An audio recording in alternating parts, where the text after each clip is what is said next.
কাঁদতেছি এই জন্যে বাবাকে জিজ্ঞেস করতেছি একটা কথা, বাবা জবাব দেন না। কি জিজ্ঞেস করতেছেন?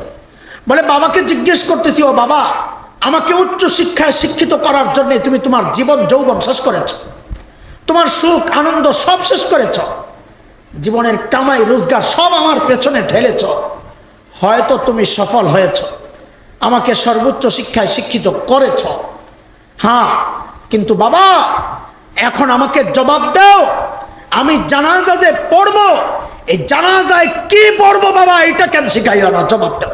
বাবা তো কথা বলেন না হুজুর, ওই জন্য কাঁদতেস। গর্ব করেন না, ছেলে ইঞ্জিনিয়ার, ছেলে ডাক্তার, গর্ব করে।